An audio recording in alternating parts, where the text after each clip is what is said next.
Yang terhormat, yang kami hormati keluarga besar Ibu Yumani yang saat ini bersedia berketepatan dalam rangka pengajian taklim bulanan alumni madrasah Ibtidaiyah Al Fauzain. Yang terhormat, yang kami hormati Al-Mukarram Ustaz Sahri Amin. Yang terhormat, yang kami hormati teman-teman baik laki-laki maupun perempuan yang saya tidak sebutkan satu persatu, namun tidak mengurangi rasa hormat dan takzim kami. Pertama-tama marilah kita panjatkan puji syukur kehadirat Allah Subhanahu wa Ta'ala, yang mana dalam kesempatan ini kita diberikan nikmat sehat sehingga kita bisa berkumpul di daerah mana namanya? Rawapapan yang bertepatan dengan di rumah Ibu Yumani. Salawat serta salam tak lupa juga kita curahkan kepada Nabi besar kita Muhammad Sallallahu Alaihi Wasallam. Semoga kita di hari-hari kiamat nanti kita mendapatkan syafaatnya. Selanjutnya saya mewakili teman kita, ketua daripada ta'lim ini, yaitu Saudara Zulkarnain, yang saat ini mungkin dalam pemulihan penyakitnya yang sempat dirawat.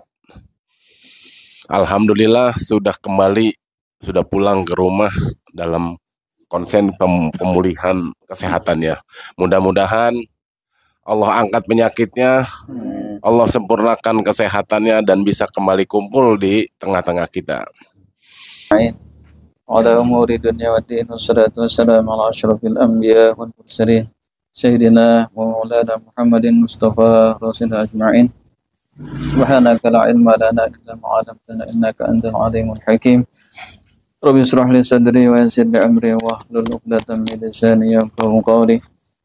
Bismillahirrahmanirrahim. Alhamdulillahi rabbil alamin. Wassallallahu ala sayyidina Muhammadin wa ala alihi wa sahbihi wasallam. Nawaitu ta'alluma wa ta'lima wa tazakkura wa tazkira wa naf'a wal intifa'a wal ifadata wal istifada wal hassa ala tamassuki bi kitabillahi wa sunnati rasulih wa du'a ila al-huda wa dalalata ala al-khair ibtigha'a wajhillahi wa mardatihi wa qurbihi wa sawbi subhanahu wa ta'ala. Amma ba'du. Alhamdulillah, limpahan puji dan syukur kita panjatkan kehadirat Allah Subhanahu wa Ta'ala pada pagi hari menjelang siang. Ini kita bisa sama-sama hadir lagi, bermuajahah, bersilaturahim di rumah saudara kita, saudari kita, Ibu Yumani dan almarhum Bapak Muhammad Ali binti Saharudin. Allah yarhamu, mudah-mudahan Allah melimpahkan rahmat kasih sayang dari keluarganya, bil khusus untuk almarhum. Karena saya kenal almarhum waktu masih di kantin, kali sering makan soto itu, pasti dia selalu bilang, makan sini bang, saya bikin yang paling enak. Pernah denger ya gitu ya? Luar biasa itu pelayanannya. Jadi saya ajak teman berdua kadang-kadang makan gitu. Makan apa? Soto apa hari itu, apa ketupat katanya. Oh, saya bikin yang paling enak deh. Itu selalu almarhum. Saya ingat banget karena emang kata-katanya luar biasa. Dan beliau kalau zuhur itu udah nongkrong duluan. Saya kadang belakangan nyampe, sebelum azan dia udah di situ. Itu enak banget dia. Jadi sambil kerja, usaha sendiri, tapi jamaahnya nggak pernah kelewatan dan paling dulu. Mudah-mudahan kita bisa meneladani beliau dan mudah-mudahan Allah melimpahkan rahmat kasih sayangnya, terima amal ibadah pahalanya. Ini jadi contoh buat kita. Jadi apapun kesibukan kita, yang namanya kewajiban diutamakan. Salawat serta salam kita curah limpahkan kehadiran junjungan besar Nabi kita Muhammad Sallallahu Alaihi Wasallam serta keluarga para sahabat ini, orang-orang tua kita dan seterusnya, anak-anak kita juga dan seterusnya. Insyaallah mudah-mudahan menjadi umat beliau yang akan mendapat syafaatul uzmanya nanti di yaumil akhir. Amin ya rabbal alamin. Alhamdulillah, dalam rangka mengikuti sunnah dan kewajiban kita menjalankan perintah Allah, hari ini kita bisa sama-sama hadir bil khusus kita niatin buat silaturahim kita bersama alumni, apalagi ini adalah hal yang luar biasa, kita saling berkunjung ya, berkunjung dari rumah ke rumah. Jarang sih memang kita alumni berkunjung, biasanya ngumpul satu tempat, iya di luar, dan kita setelah itu atau tadabur alam misalnya gitu ya, kan ada juga yang begitu, tapi namanya doang tadabur, isinya dangdutan juga gitu. Supaya kelihatan islami gitu, kata guru begitu. Soalnya kita nggak mengikuti yang demikian, jadi kita memang bil khusus ini niatnya kita ngumpul, kemudian kita ya saling menjalin keakraban, kasih sayang kita yang mau dianjurkan, dan plusnya ya kita saling ngingetin nih, ini perantara aja nih, nanti ada yang mengisi silahkan, ada ustazah banyak, ada ustazah Heronisa itu. Iya, ustazah pasti. Jadi bisa lah gantian gitu ya, untuk bisa menyampaikan ilmu-ilmunya. Mudah-mudahan kehadiran kita dengan niat ikhlas, dengan langkah kaki kita hadir di sini mendapatkan ridho dan berkah dari Allah Subhanahu wa taala. Mudah-mudahan rahmat Allah turun buat kita semua, bil khusus untuk sahibul bait sekeluarga. Mudah-mudahan keluarganya jadikan keluarga yang sakinah, mawaddah warahmah, anak-anak jadikan anak yang soleh dan solehah. Insyaallah Allah kuatkan iman Islamnya dan tetap istiqomah menjalankan perintahnya, dan kita berharap kita semua nanti bisa menghadap Allah dalam keadaan iman Islam, mati dalam keadaan yang baik, dalam keadaan husnul khatimah. Amin ya rabbal alamin. Kedengeran kan suaranya ya? Soalnya suara saya agak kecil. Marilah kita lanjutkan pembahasan ini. Mudah-mudahan sedikit yang kita baca tapi bisa kita bawa pulang, khusus buat diri saya, bisa amalkan juga buat keluarga kita, anak-anak kita. Niatkan untuk guru-guru kita yang mengajarkan kita, orang-orang tua kita setelah meninggal dunia. Mudah-mudahan apa-apa yang telah mereka contohkan, mereka teladani, dan kita meneruskannya, insyaallah menjadi pahala yang mengalir buat mereka semua, khusus guru-guru kita. Jadi orang tua kita, orang tua biologis kita, orang tua ayah kita, ibu kita, dan orang tua yang mengajarkan kerohanian kepada kita, mengajarkan agama, itu orang tua kita juga, yang wajib juga kita bakti kepada keduanya. Ada kita baca Fatihah, Ummul Quran, Suratul Fatihah untuk almarhum guru-guru kita, dan guru-guru yang pertama kali ngajarin kita agama tuh dulu ada Ibu Nasuha ya, yang ngajarin ya, Bu Hasunah, Bu Nasuha, ya Ibu Uncun tuh, yang ngajarin yang telaten banget, ngajarin apa? Yang ngajarin sholat itu siapa? Ngajarin sholat dulu Ibu Uncun ya, yang kita praktek. Saya ingat banget praktek di atas meja itu sholat itu ya. Itu pelajaran pertama itu untuk kita beribadah, itu jangan kita lupa, itu pahalanya luar biasa, pendidikan awal itu. Nah kita sekarang ngerasain nih, kita juga mendidik anak-anak kita gitu, apalagi yang guru-guru ngaji gitu atau yang punya pengajian, itu ngerasain tuh bagaimana beratnya ngajar gitu. Ingetin apalagi anak-anak zaman dulu ya, bangor-bangor kita itu. Iya, bangor-bangor susah. Ada Said Idris yang sekarang alhamdulillah masih ada. Itu yang saya ingat banget, ngajarin Al-Quran hadis gitu. Kalau beliau tegas galak, kadang-kadang ada teman kita yang kadang suka ditebak dari belakang. Itu bukan lain karena emang sayang sama kita. Nah kita ngerasain sekarang kalau nggak ada guru yang galak begitu tuh nggak bisa masuk kita. Jadi harus ada yang tegas gitu ya. Jadi tujuannya adalah bukan mereka pengen dibilang berjasa, tapi itu adalah kewajiban menyebarkan kalimat Allah, menyebarkan ilmu-ilmu agama, dan itu akan menghidupkan syariat ya di dalam masyarakat. Dan itu sangat luar biasa ternyata. Banyak hal hari ini yang kita lihat, banyak yang udah ditinggalin kan sama anak-anak muda sekarang. Lebih banyak pakai baca Quran daripada lebih banyak baca Quran, lebih banyak ngelihat HP daripada baca Quran. Iya.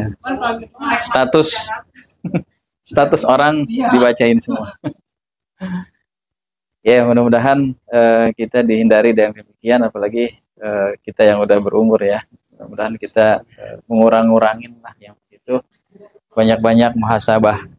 Khusus ini tahun baru Hijriyah, ini baru hari kedua. Mudah-mudahan di tahun baru ini permohonan kita semua, apa yang kita niatkan, apa yang kita harapkan dikabul. Yang baik-baik dikabul, yang didekatkan dengan yang baik-baik, kemudian yang jelek-jelek, yang buruk-buruk dijauhin, dan apa-apa yang datang pada kita yang buruk itu dilindungi oleh Allah. Kemudian kita berharap kita diberikan keberkahan atas semua hal yang kita lakukan di tahun akan datang. Mudah-mudahan Allah berikan kita umur panjang, Allah berikan kesehatan, mudah-mudahan kita semua bisa terus istiqomah ya, untuk hal-hal yang demikian. Ala hadhihi niyah wa likulliyatin salihah ila hadratin Nabi Mustafa Rasulullah sallallahu alaihi wasallam khususan daruh abaina wa mahatina wa ajdadina wa jadatina wa amatina wa masyayikhina wa masyayikhina wa asatizatina wa asatizatina ila hadratin Nabi al-Fatihah. A'udzu billahi minasyaitonir rajim. Bismillahirrahmanirrahim. Alhamdulillahirabbil alamin arrahmanir rahim maliki yaumiddin iyyaka na'budu wa iyyaka nasta'in ihdinas mustaqim siratal ladzina an'amta 'alaihim ghairil maghdubi 'alaihim waladdallin amin. Bismillahirrahmanirrahim. Qala al-musannif rahimahullah ta'ala wa nafa'ana bihi wa bi ulumihi fid darin amin. Kita sampai bahasan tentang kemarin yang terakhir itu kita membahas tentang makanan haram dan syubhat. Waktu di tempatnya Bang Herman ya, kita bahas tentang itu. Bagaimana kita harus menghindari hal-hal yang haram itu pasti. Kemudian yang syubhat juga kita juga berusaha untuk menghindarinya. Kemudian kita lanjut kepada pembahasan tentang hukum pokok ya, tentang masalah makanan, perkara yang haram dan syubhat itu ada secara pokok dibagi dua, yaitu hukum yang secara syara dan secara waro. Jadi kemarin kita bahas bagaimana sesuatu yang haram itu udah jelas kita tinggalkan. Nah, bagaimana tentang yang syubhat? Yang syubhat kalau kita ragu-ragu kita tinggalkan. Kemudian barang yang boleh pun gitu ya, atau yang halal pun, dan kita juga harus benar-benar teliti. Nah, ada bagian yang dua bagian ya. Bagi kita awam mungkin secara terpenuhi secara syara. Misalnya kita melihat, oh sini barangnya sesuatu yang halal, datangnya dari si fulan, yang kita rasa ini fulan juga orang yang tidak melakukan mendapatkan harta itu mungkin dengan cara yang halal. Tapi ada sebagian yang meneliti dulu gitu. Nah, itu ada bagian yang lebih khusus. Jadi ada dua. Yang pertama adalah hukum syara dan waro. Yang waro ini sebenarnya kalau yang syara itu hukum yang bersifat boleh. Tapi kalau yang waro itu yang lebih afdol, artinya lebih utama, lebih ketat. Jadi kita boleh menganggap nih sesuatu, misalnya kita di pasar nih, kalau kita secara hukum syara kita menganggap semua hasil potongan ayam misalnya itu ya yang kita dapat itu halal, karena kita yakin nih bahwa yang memotong itu adalah udah pasti bersertifikasi dan Islam segala macam, dan yang beredar itu kita anggap. Tapi kalau yang waro itu dia lebih khusus, spesifik, dia akan neliti siapa yang motongnya, tukang jaganya siapa, ada sertifikat benar apa enggak itu menyulitkan. Tapi memang tingkatannya itu berbeda gitu. Jadi kalau memang mau seperti itu lebih afdol, tapi repot nggak nih gitu. Bagi orang awam biasanya nggak meneliti, dan kalau dia nggak meneliti itu sah, boleh. Tapi kalau mau lebih teliti, lebih menjaga itu, dia tanya. Makanya ada guru-guru yang nggak mau beli ayam mati, Maksudnya ayam yang udah dipotong. Jadi dia beli ayam hidup, dia potong sendiri dengan sesuai. Tapi sini ada Ya, kelihatan motongnya dengan syarat-syarat ketentuannya. Iya, secara syarat ya kalau waro emang tingkatnya lebih tinggi. Jadi kalau kita nggak meragukan, yakin, ya udah selesai itu, selesai buat kita, nggak ada hukum. Tapi kalau kita udah mulai ragu dan kita kurang yakin, kemudian kita harus ngecek, cari tahu dulu. Nah itu jadi lebih hati-hatinya. Memang secara definisinya dari segi hukum syara kita boleh menerima atau misalnya menerima sesuatu ya. Secara lahiriah tuh tampaknya baik, nggak perlu nanya-nanya dan teliti gitu. Kecuali kita emang agak ragu dengan yang memberikan tuh harta, sama seperti ragu dengan pemotong misalnya gitu. Nah, kita boleh. Tapi kalau kita yakin selesai secara syar'i ya, secara syara. Tapi untuk yang waro sudut pandangnya agak berbeda. Jadi tidak menerima sesuatu pemberian seorang itu hingga menelitinya secara seksama, menelusuri dulu secara detail asal dari mana diberikan kepada siapa segala macam. Nggak ada unsur subhatnya gitu ya dalam sisi apapun, jadi nggak ada ragu sama sekali. Nah itu yang dibilang waro. Makanya ada satu riwayat hadis dari Abu Bakar As-Siddiq bahwa ada seorang budaknya membawakan susu kepadanya nih, kemudian ia meminumnya. Kemudian budaknya ini nih yang ngasih minum susu itu mengatakan, biasanya apabila aku membawakan sesuatu, engkau menanyakan terlebih dahulu asal dari barang yang aku bawakan kepadamu. Nah, kali ini Abu Bakar nggak nanya. Biasanya Abu Bakar paling teliti, ya paling waro. Akhirnya ditanya balik. Ditanya begitu, kenapa saat aku sediakan susu nggak nanya lagi nih dari mana gitu, langsung minum aja. Kemudian Sayyidah Abu Bakar bertanya, memang ada apa dengan susu ini? Gitu. Jadi ragu kan? Kemudian dijelasin sama budaknya itu, aku terbiasa membantu orang untuk menjampi-jampi. Ini kayak zaman dukun, di zaman jahiliyah waktu itu. Nah, dan mereka lah yang pernah ditolongnya itu yang memberi susu tadi, gitu. Jadi hadiah dari orang, dia kasih ke guru, disuguhkan ke Sayyidina Abu Bakar. Nggak nanya, karena biasanya mungkin nggak seperti itu. Nah tiba-tiba si yang memberi ini dia nanya, kok tumben nih gitu. nggak budaknya ini ya, kok dia tumben nih Sayyidina Abu Bakar nggak nanyain nih gitu. Abu Bakar langsung ragu kan, loh emangnya ada apa dengan susu ini gitu kan. Kemudian bilang gitu, jadi si budak ini dapat dulu kan, dia waktu zaman jahiliyah itu suka menjampi-jampi katanya, suka kayak dukun kali apa gimana gitu ya, zaman jahiliyah begitu.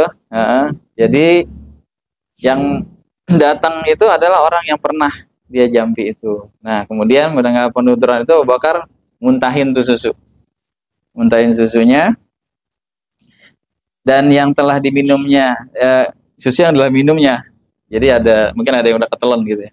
Kemudian dia berdoa, ya Allah, hanya ini yang bisa saya keluarkan kembali, sedang yang sudah masuk ke dalam urat-uratku akan kembalikan kepadamu. Jadi udah terlanjur masuk. Nah ini juga sesuatu pembelajaran buat kita. Misalnya kita minum di mana, di rumah orang atau apa teman kita gitu, tiba-tiba tuh minuman dicampurin minuman keras misalnya gitu kan, misalnya ada nih ya, kita nggak tahu, pokoknya ada alkohol apa lah kita minum. Kita pikir kan biasanya dia nggak begitu. Kita minum, kemudian dia baru cerita, itu kan ada campurannya. Wah itu buru-buru harus dikeluarin. Jadi kita bermohon, ya kita udah berupaya untuk mengeluarkan yang haram dari diri kita. Kalaupun tersisa, minta sama Allah, ya kembalikan kepada Allah bagaimana itu. Tapi yang jelas kita nggak niat untuk meminum. Jadi ini menunjukkan bahwa meneliti apa-apa yang diberikan kepada kita itu menjadi ukuran bahwa orang ini adalah orang yang waro. Kita nggak sampai setinggi itu kali ya. Kadang-kadang kita malah kita lebih sembrono kayak kadang ya dengan hal-hal itu. Jadi sebagai satu ilmu yang kita harus harus apa namanya mulailah dikit-dikit, paling enggak kalau ada pemberian sesuatu kita coba agak sedikit inilah gitu, berhati-hatilah gitu. Apalagi kalau jelas-jelas misalnya yang memberi kita nih pencuri, walaupun dia bilang ini uang halal nih bukan uang dari curian, tapi kan kita tetap ya kayak gitu suka.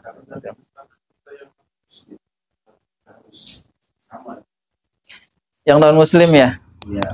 Kadang kan kita yang namanya masyarakat. Iya. Ya, yang non muslimah di lingkungan kita ya. Ketika dia ada acara kadang-kadang suka Kasih ya. kasih. Itu gimana itu? Apa kita makan atau kita buang? Dan kan kita nggak tahu halal haramnya. Iya. Saja kan tempat masak yang bekas masak hal-hal yang haram.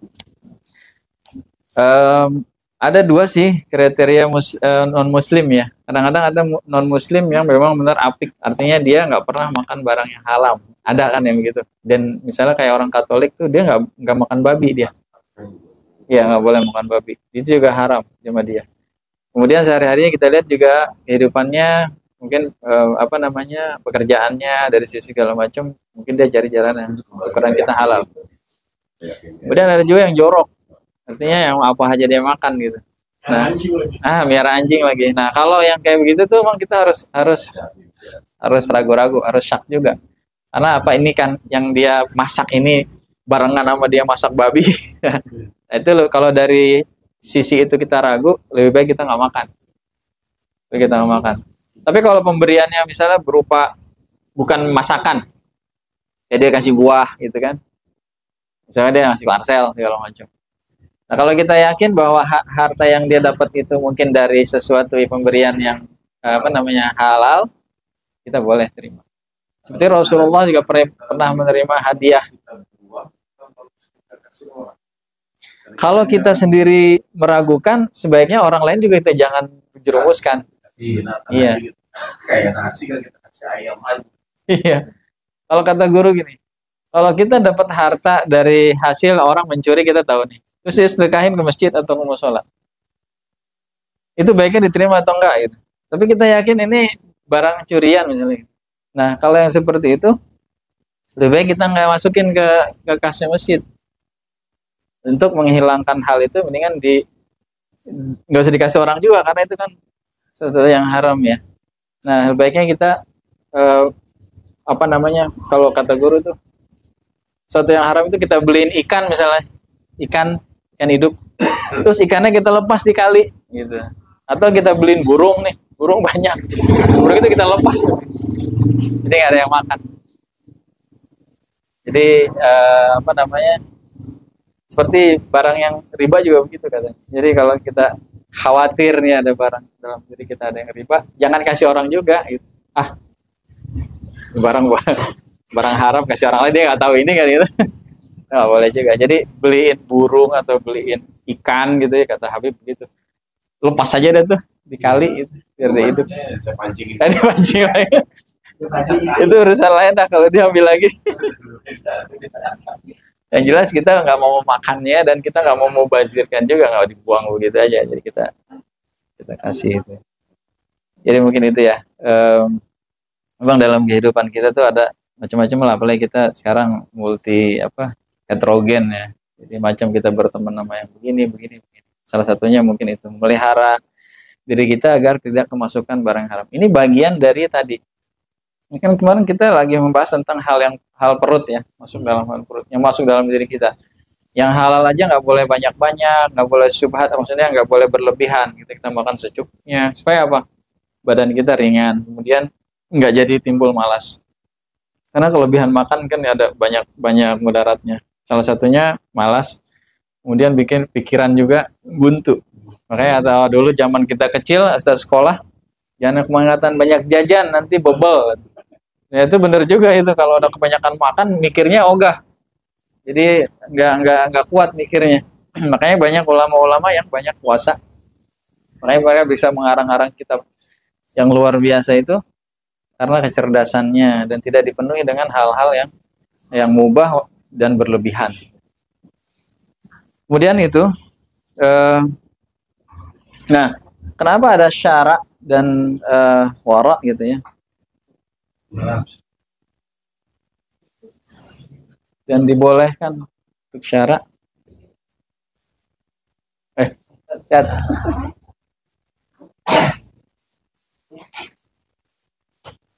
Terusin. Ya masih lumayan setengah jam lagi. Jadi Rasulullah pernah bersabda, "Bu'istu bil hanifiyanti as-samhah." Jadi aku diutus untuk membawa agama yang lurus dan mudah. Ini dalilnya bahwa syara itu boleh yang gampang gitu. Karena kalau kita perketat wajibnya waro gitu buat orang-orang awam, ini akan menyulitkan. Apalagi orang yang baru paham agama, ini kan juga di Minhajul Abidin adalah orang yang baru pengen beribadah ya, menanjak jalan ibadahnya. Jadi nggak dipersulit dengan yang terlalu hati-hati, terlalu teliti. Gitu. Sama tadi waktu kita cerita tentang masalah fikih kan kaitannya juga dengan itu. Jika kita yakin misalnya di jalan kecepretan air kotor di jalan gitu ya, terus kemudian kita sholat langsung nggak masalah udah. Tapi ketika kita bertanya misalnya ragu-ragu, jangan-jangan air ada nya nggak apa segala macam, iya udah beda. Ada syak kata ragu-ragu itu kita nggak boleh tuh, kita harus bersihin dulu. Tapi kalau kita nggak sama sekali ragu, aman. Secara syara selesai udah, nggak boleh nanya. Gitu. Tapi kalau dia mulai ragu, jangan-jangan itu kan banyak anjing lewat di situ, jangan-jangan dia kencing di situ, najis nih, udah harus dibasuh, harus dibersihin najisnya. Tapi kalau nggak ya kita yakin nggak ada masalah, udahlah itu tadi cuman jalanan, jalan kotor doang itu tanah air tanah doang gitu kan nggak ada isinya. Kalau kita masjid sholat selesai. Kalau kita lagi musafir, kita juga nggak tahu, kita pakai nanya-nanya lagi, tanya sama sebelahnya, sama yang di situ. Ini ada yang ngicing di sini ya? Kan repot banget itu. Di sini. Iya ada yang begitu. Itu mah maksudnya. Lupa tuh ya. Termasuk lupa. Kita lewat tuh jalan meter terus kita sembahyang aja kita lupa. Tiba-tiba di sore situ ya. Setelahnya. Tadi kalau situ kayaknya jalan tadi kotor banget kalau banyak kan dah. Terus bayang aja lupa. Tapi kalau cuman yakin becekan doang nggak masalah gitu, walaupun kita lupa. Kita udah ngomong tempat tadi tuh. Udah selesai. Itu terjadi setelahnya. Di saat kita sholat tuh selesai. Kita udah gugur tuh waktu kita sholat selesai karena waktu itu kita yakin banget. Nah kalau khawatir misalnya tiba-tiba, wah jangan-jangan itu nggak, masih ragu tuh, dikodo aja. Begitu kita. Kalau khawatir. Comberan mudah. Kalau comberan pasti najis. Karena kan jalan sekarang kan banyak nih. Got-got udah pada mengeluar tuh. Keluar dari got. Iya. Sirkulasinya nggak bagus, timpa hujan, kelewat, gres. Iya. Karena kita lupa dah tuh. Karena aja Johor nanti kemana-mana. Masih resource. Itu lewat sini kayaknya tadi. Comberan udah pada buang. Kalau sesudahnya bagus dulu. Atau pas kita waktu lagi melakukan sholat yang itu sholatnya udah sah itu, karena memang kita waktu itu sangat yakin. Tapi kalau tiba-tiba muncul keraguan di belakang ya, kalau kita khawatir syak itu tadi jangan-jangan nggak sah nih, nah itu ada syak tuh. Tapi kalau kita yakin nggak apa aman. Tapi kalau kita mulai ragu lagi, ganti deh, gantilah status. Tapi itu dengan penelitian ya, maksudnya dengan benar-benar kita meneliti, bukan cuman nah yang bukan mengira-ngira, karena kalau mengira-ngira juga agak beda juga. Jadi kalau kita mengira-ngira, kemudian kita kita nggak berasumsi doang gitu. Kalau kita ragunya terus kita cek lagi, kita lihat lagi gitu lagi, nah itu yang dibilang waro kan harusnya ngelihat banget, nanya dulu. Ini motongnya kayak ayam tadi, ini motongnya bagaimana, cara motongnya bagaimana, pakai bismillah apa enggak, itu kan, nah itu benar-benar waro. Tapi kalau kita udah yakin selesai, kita makan halal. Kalau kita ragu, ya mungkin lain waktu kita datang ke situ, mungkin kita cek ulang, nah, baru dah tuh mulai diteliti. Nah, itulah makanya sabda Rasulullah begitu. Nabi diutus untuk untuk membawa agama yang lurus dan mudah gitu. Artinya agama itu sebenarnya kalau kita udah ngerti itu jadi gampang. Nah, memang kalau yang lebih afdol itu yang lebih waro. Makanya di zaman dahulu orang-orang wali-wali atau para ulama yang waro itu nggak mau tinggal barengan sama orang umum. Dia lebih milih di puncak gunung, misahkan dia misahkan diri dari masyarakat. Makanannya cuma makan sayur ya, yang ada di kebun gitu, ternak sendiri, aman, dia ibadah tenang karena nggak keganggu dengan makanan yang haram. Tapi kalau yang ada yang hidup ulama yang waro tapi hidup di masyarakat, nah hukumnya gimana? Mereka tetap di masyarakat tapi waronya tetap dipakai, artinya tidak akan mengambil sesuatu itu kecuali darurat, artinya sekedar untuk mempertahankan hidup, jadi makannya secukupnya gitu. Jadi mereka beda gitu, dengan ketat banget. Jadi memang bahasan tentang itu, waro itu memang adalah jalan yang paling ketat. Jadi penempuh jalan itu disyaratkan untuk menekan keras nafsunya, hatinya siap menanggung aneka kesulitan hidup.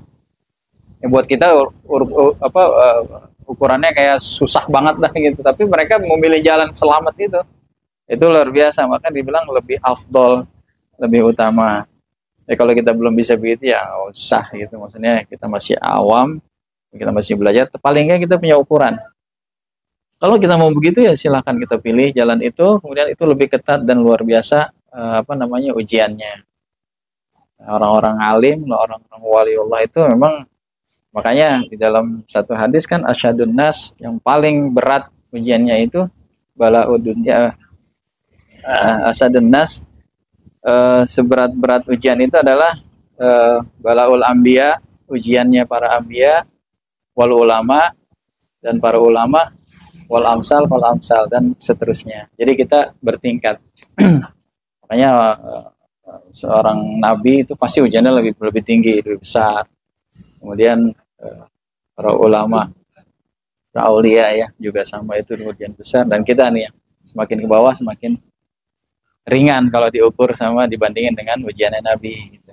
Tapi setiap ujian itu tergantung kepada kemampuan kita. La yukallifullahu nafsan illa usaha. Gak mungkin Allah akan menguji kita di luar batas apa yang kita mampu, di luar batas pengetahuan kita gitu ya. Gak mungkin. Pasti akan sesuai. Makanya ketika belajar ilmu lebih jauh, ujiannya juga lebih besar. Malah ada yang khawatir, setan bisikin, udah nggak usah belajar, karena lu semakin belajar semakin ketat, semakin susah lu hidup. Ada begitu tuh, itu bisikan setan. Kewajiban menuntut ilmu itu wajib, kita harus tahu, tapi setan bisikin, lu susah-susah nih, lu jadi orang awam, amalan lu pasti diterima, karena dengan keterbatasan itu Allah juga nggak akan menguji dengan hal berat. Nggak usah belajar lah gitu. Itu sama tuh, itu bisikannya seolah-olah kayak nasihat, tapi sebenarnya melemahkan gitu ya, menjerumuskan. Dengan tidak kita punya ilmu, itu kan lebih berbahaya lagi nanti. Makanya ketika kita nuntut ilmu, apa aja nih kita tuntut, ngapain sih belajar melulu gitu. Ntar lu tahu, lu nggak ngamalin, dosa lu gitu kan, dosa besar tuh. Ketika kita tahu ilmu, kita tahu teorinya, kita nggak praktekin, apalagi kita sebarin ke orang, kita belum ngerjain nih, itu lebih besar lagi kan dosanya. Makanya Habib Abdurrahman di pengajian itu kemudian lagi kayak bilang, ente nggak perlu nunggu jadi ulama atau jadi kiai atau jadi ustadz. Ketika ente paham satu bab tentang fasal tentang sesuatu, ente amalin, ente harus ngajarin karena ada kewajibannya di situ. Jadi nggak melulu harus nungguin jadi kiai dulu, jadi ustadz dulu misalnya gitu baru boleh ngajarin. Enggak, karena ilmu itu harus tersebar.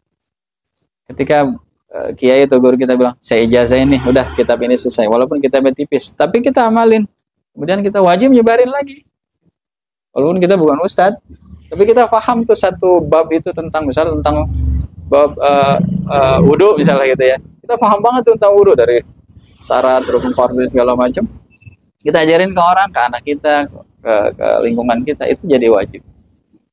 Jadi salah kalau kita berhenti belajar gitu. Walaupun nanti setelah kita belajar itu ada hal ketat yang harus kita jagain. Karena ketika kita tahu ilmu kita nggak ngamalin, nah itu akan balik ke kita juga. Itu yang bahaya. Makanya ada juga yang khawatir, nggak mau banyak baca-baca kitab, katanya banyak belajar-belajar nanti saya kena kewajiban ini katanya. Enggak. Ada juga memang sesuatu yang kita harus dapat, karena nggak semua bahasan kita hafal kita khatam semua. Karena ada beberapa hikmah yang bisa kita ambil, yang kita bisa amali, itu udah cukup. Jadi kita nggak harus pakar satu kitab ini menguasain gitu ya, enggak. Tapi kita ambil, karena ada kadang-kala nih ketika kita ngaji, hal yang nggak pernah hal pertanyaan kita yang kita belum pernah nggak pernah kejawab dalam diri kita, itu tiba-tiba muncul gitu. Tiba-tiba guru ngomong nih, ada kalam-kalam hikmahnya keluar, oh ini itu jawabannya, kita nggak perlu nanya, nah, itu jawabannya. Selama ini itu yang saya mau tanya, tapi nggak jadi nanya, udah dijelasin. Kita ngaji sama guru ini begitu juga. Ngaji sama guru yang ahli tauhid kayak gitu. Kemudian ahli syariat fikih, kita ngaji gitu. Apa yang ahli tasawuf. Jadi kita lama-lama menyempurnakan agama kita sendiri. Nah, itu yang pentingnya menurut ilmu begitu. Tapi setan begitu. Menjaga kita untuk mendapatkan rahmat dari Allah Subhanahu wa taala. Kemudian ya mungkin sampai situ dulu, karena memang pembahasan tentang makanan ini sangat kompleks ya. Jadi memang kita sehari-hari butuh makan ya. Tapi satu sisi kita harus menjaga apa yang masuk dalam badan kita, apakah itu yang haram, apa itu yang subhat, apa yang mubah, itu yang boleh kita ambil atau yang nggak boleh kita ambil. Kita perlu ilmunya. Nah, kalau memang soalnya ketika barang haram masuk dalam diri kita tuh banyak mudaratnya. Pertama ya udah pasti nanti di akhirat kita akan disuruh makan dimakan daging kita, dimakan sama api neraka. Alhamdulillah. Tapi kalau di dunia mungkin kita jadi lebih malas beribadah gitu. Kalau kita udah mulai malas ada sesuatu nih, apakah dari makanannya, apakah dari ucapan kita juga bisa juga kadang-kadang.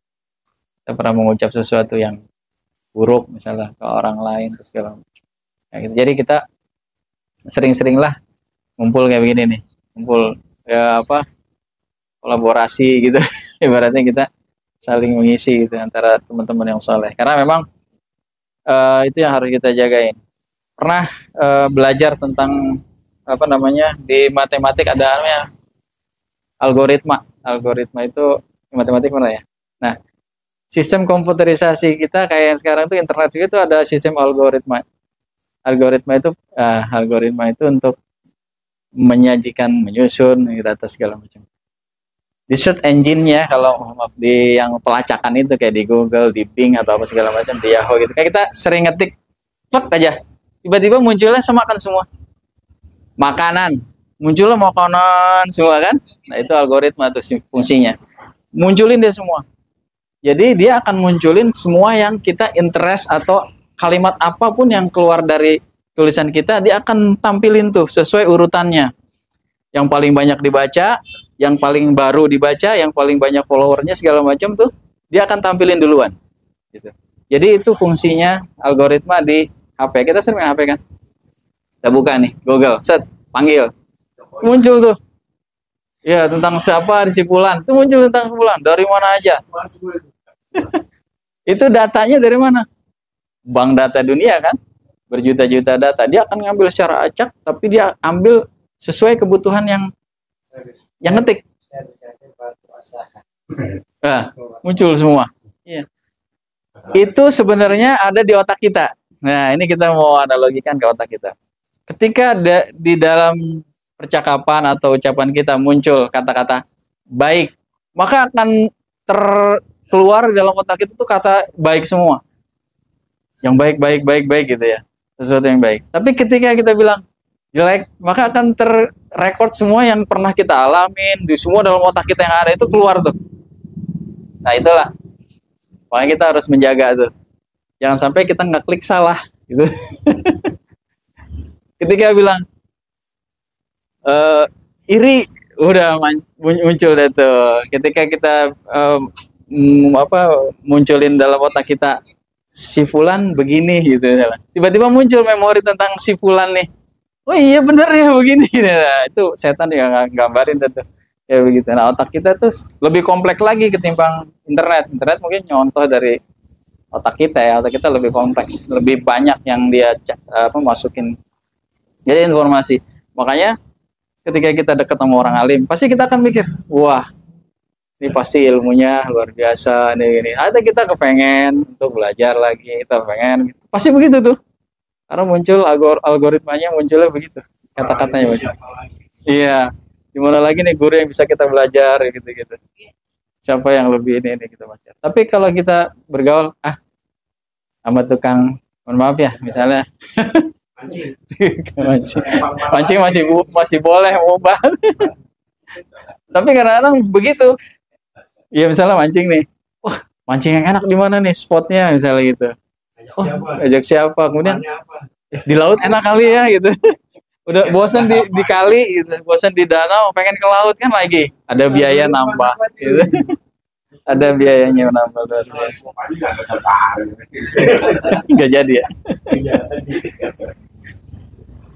Ya jadi gitu. Jadi otak kita tuh udah terprogram. Allah udah bilang, makanya berkatalah yang baik-baik, berbuat yang baik-baik itu supaya munculnya juga begitu. Nanti kita ketemu nih orang-orang begini nih yang memang pengen deket sama kita untuk yang baik-baik. Jadi kalau kita misalnya ibu-ibu udah paling sering dah kalau misalnya ngobrol di sekolahan dari mana, ngumpul nih, tergantung dia mau pilih yang mana nih. Ini kelompok yang suka cibirin orang, ini kelompok yang suka itu macam-macam. Ketika masuk ke situ, semua informasi tentang ghibahnya orang sekampung mungkin dia tahu semua tuh. Akhirnya kan rusak nih. Iya ya, si fulan begini. Padahal itu bukan urusan kita, kan dibilang. Iya. Sampai detil diceritain tentang si fulan. Mungkin dari kalau dia kenal dari oroknya, si fulan gue tahu dari diceritain semua. Nah, itu kan udah aib. Itu yang dilarang. Allah nggak menghendaki. Kita tuh mencuri data orang, ibaratnya gitu ya. Mencuri tahu tentang orang lain. Itu hak orang lain. Ada orang yang dulunya kita pikir, brengseknya luar biasa. Tapi sekarang jadi guru gitu, jadi kiai, sama bisa Allah yang bukan urusan kita gitu kalau kayak gitu. Pengajian kalau mencuri kebaikannya, katanya alis sadaqah, mencuri kebaikannya, dan kita tahu dulu alis sadaqah kita ikutin, kayak begitu masih boleh. Oh itu boleh, itu mau harus, itu harus, itu harus. Bahasanya mengambil contoh. Mencuri konotasinya jelek ya. Tapi ada juga sih yang mencuri hati gitu. Ada bagusnya juga ya.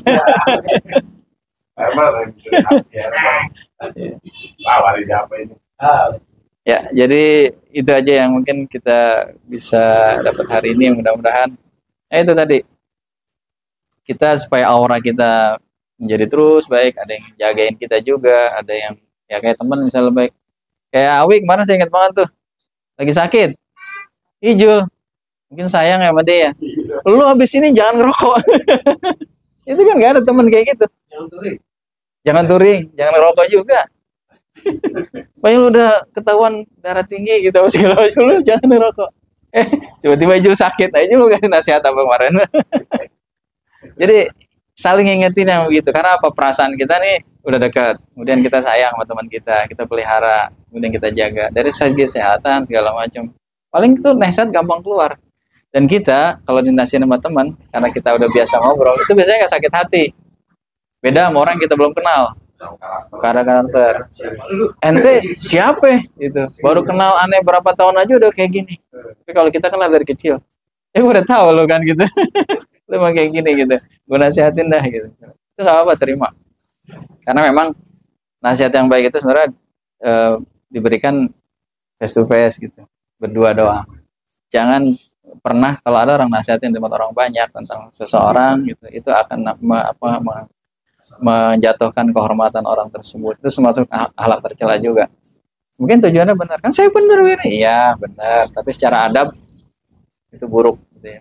dan itu akan menjatuhkan martabat orang itu. Kita jagain semua karena hadisnya kan begitu, al muslim man salimal muslimun bilisani wa yadihi. Seorang muslim dikatakan muslim jika dia bisa nyelamatin nih saudara muslimnya dari ucapannya dan perbuatannya. Lisan itu maksudnya ucapan, al-yadi itu perbuatan tangannya. Jadi nggak ganggu gitu. Kita nggak pernah gangguin. Makanya kalau kita berteman sama orang nih, kita merasa nyaman. Lu mau cerita apa aja sama gue gitu ya. Lu mau curhat apa segala macam, lu aman. Gue nggak akan ceritain ke orang lain. Itu namanya muslim. Tapi kalau kita ragu, nah itu hati-hati. Bisa jadi diri kita nih bukan muslim sesungguhnya gitu ya. Nggak sebaik-baik muslim ibaratnya. Jadi jangan khawatir lah kalau kita di majelis taklim ya. Memang sih ada juga sih emang yang aneh-aneh itu. Tapi kalau kita yakin emang tujuannya sama, nanti kita akan ketemu sama orang-orang gitu. Dia akan ceritakan aib kita, dia nggak akan buka, apalagi bongkar di depan umum, nggak bakalan gitu. Kalaupun ada misalnya ada cerita tentang keburukannya, itu buat ibroh buat dia sendiri. Saya nggak, mudah-mudahan dijaga dari seperti ini supaya saya nggak bisa belajar dari dia, supaya saya nggak bisa. Tapi kita nggak akan ceritakan ke orang lain. Karena itulah hakikatnya kita sebagai muslim. Nah, kita berharap nih alumni yang seangkatan kita ini, mau kita bagaimanapun gitu ya, kita jaga privasinya. Kan pernah Habib Jindan pernah bilang, ada kalau kita masuk ke rumah orang, kita butain mata kita tutup telinga kita. Kalau apa yang kita lihat, hal apapun yang kita lihat, apa yang kita dengar, apa pertengkaran segala macam, jangan bawa keluar rumahnya. Setelah keluar rumah kita seolah nggak melihat apa-apa. Itu namanya kita menjaga kehormatan. Dan itu wajib itu. Kalau kita bicara tentang akhlak ya, dalam kitab itu dicerita itu hal wajib. Nah, ada juga orang yang dilarang mencari tahu, apalagi nyari-nyari yang dia lihat, yang dilihat aja mungkin dia nggak cerita, apalagi yang nggak tahu dia cari tahu. Sama seperti kita masuk ke rumah orang, tok, assalamualaikum, kemudian orangnya nggak keluar, terus kita ngelongok gitu ke dalam. Itu kata Habib itu mencuri namanya, mencuri sesuatu yang nggak dihalalin lo ngeliat dalam rumah gue, kata yang punya rumah, karena belum disuruh masuk. Gitu. Setelah disuruh masuk baru dia bisa melihat ke dalam misalnya. Itu pun jangan gitu-gitu, maksudnya ngeliatin apa aja punya apa sih dia gitu. Iya, tapi itu nggak boleh celongokan, itu namanya mencuri. Walaupun udah nganga terbuka nih, pintu terbuka aja nih. Saya pernah ngelakuin itu, konteks saya jadi pas nih makanya. Saya pernah ngelakuin itu, tapi secara sederhana memang ada tujuan. Contoh jelasnya gini, saya diminta tolong orang itu berhutang tidak. Nagih ya. Pada saat saya datang, bukan orangnya yang saya tengok, saya lihat ada barang apa di sini. Kan salah satu yang sering kita lihat. Ya. Ternyata dia tutupin, tapi saya melihat. Akhirnya saya minta dia tutup, dia nggak itu. Baru saya sebut, bapak tahu aja ya makanya lihat. Jadi dari dia sendiri itu nggak ada kejujuran juga dan nggak ada tanggung jawab. Nah ini gimana? Itu lain hal, karena memang kewajiban orang yang ngutangin wajib nagih kan. Itu karena kan juga menyelamatkan dia juga kalau dia utang yang nggak dibayar nanti. Jadi itu beda ya konteksnya, karena kan dia nih pekerjaan juga misalnya ya, pekerjaan sebagai penagih utang gitu ya, atau debt collector atau apalah misalnya itu istilahnya. Jadi punya kewajiban dia untuk, karena hak pengutang itu emang berhak. Nabi sendiri kan pernah begitu ditagih sama orang Yahudi ya. Kata Nabi ya memang haknya dia untuk menagih utangnya.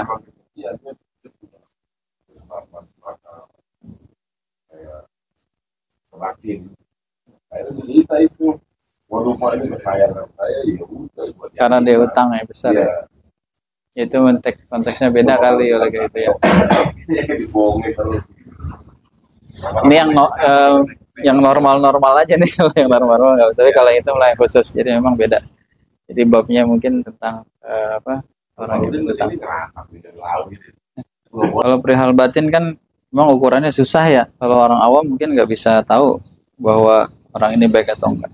Tapi yang paling jelas itu adalah yang lahirnya sebenarnya. Misalnya gini, ini orang suka nyuri, setahu kita nih, tapi seorang ini kan nggak tahu yang lain. Yang kita mau nasihatin kita nggak tahu. Ini orang suka nyuri atau segala macam, dia itu suka mudarat, segala macam, suka maksiat gitu. Nah, kemudian kita lihat dia berhubungan sama dia. Ini yang zahir dulu nih, misalnya. Secara zahir, kita wajib ngingetin. Karena kita tahu persis, nih orang gak beres nih. Kita tahu persis nih ya, maksudnya kita mutlak, kita benar-benar tahu dia ini sering melakukan sesuatu yang, nah kita boleh ngomong ke orang yang kira-kira akan dizolimin dia. Karena melindungi muslim itu juga wajib. Jadi kita jagai. Dalam rangka bukan ghibah atau memfitnah orang, tapi emang ngejagain. Misalnya, gue kenal dia banget, gue tahu banget dia ini.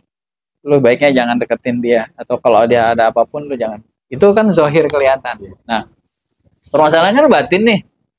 Semua orang tuh nggak bisa ngelihat begitu tuh. Iya.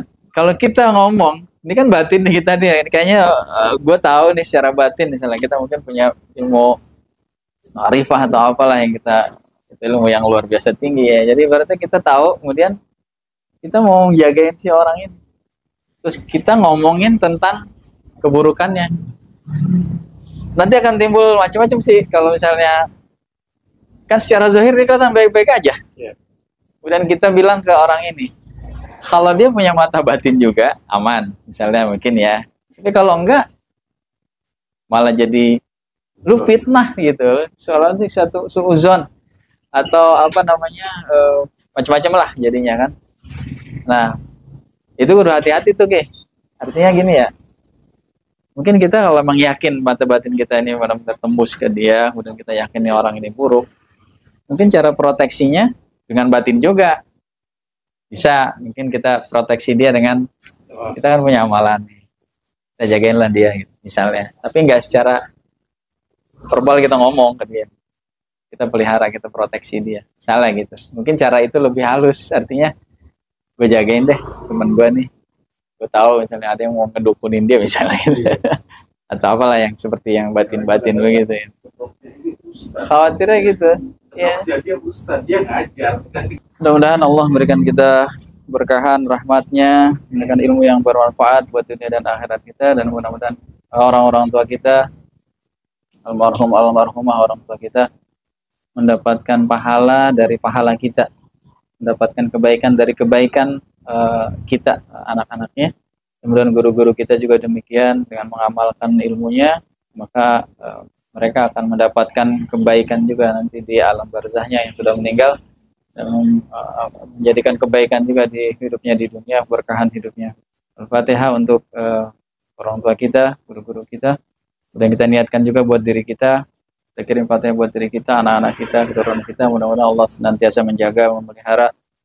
Allah berikan kita afiah dunia dan akhirat. Bihadiniyah walikunatin salihah ila hadratin Nabi Mustafa Rasulullah sallallahu alaihi wasallam. Al-Fatihah. A'udzubillahi minasyaitonir rajim. Bismillahirrahmanirrahim. Bismillahirrahmanirrahim.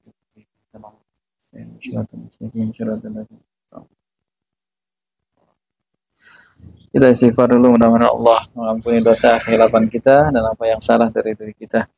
Astaghfirullahaladzim. Astaghfirullahaladzim. Astaghfirullahaladzim. Min dzambin azim wa atubu ilaih. Taubatan nasuha, taubatan nasuha, taubatan nasuha. Bismillahirrahmanirrahim. Allahumma anta rabbi la ilaha illa anta khalaqtani wa ana 'abduka wa ana 'ala ahdika wa bika mastata'tu. A'udzu bika min syarri ma sana'tu wa a'udzu laka bi ni'matika 'alayya wa a'udzu bi dhanbi faghfir li fa innahu la yaghfiru dzunuba illa anta. Allahumma anta rabbi la ilaha illa anta khalaqtani wa ana 'abduka wa ana 'ala ahdika wa bika mastata'tu. أعوذ بك من شر ما صنعت وأبو لك بنعمتك علي وأبو بذنبي فاغفر لي فإنه لا يغفر الذنوب إلا أنت. اللهم أنت ربي لا إله إلا أنت خلقتني وأنا عبدك وأنا على عهدك ووعدك ما استطعت. أعوذ بك من شر ما صنعت وأبو لك بنعمتك علي وأبو بذنبي فاغفر لي فإنه لا يغفر الذنوب إلا أنت. Bismillahirrahmanirrahim. Qala Rasulullah sallallahu alaihi wasallam, afdalu man qultuhu ana wa nabiyyuna min qabli, la ilaha illallah, la ilaha illallah, la ilaha illallah, Muhammadur Rasulullah sallallahu alaihi wasallam. Bismillahirrahmanirrahim. Wal 'asri innal insana lafi khusr illa alladziina aamanu wa 'amilus solihati wa tawassaw bil haqqi wa tawassaw bis sabr. Shadaqallahul 'azim. Wa fa minkum. Assalamualaikum warahmatullahi wabarakatuh.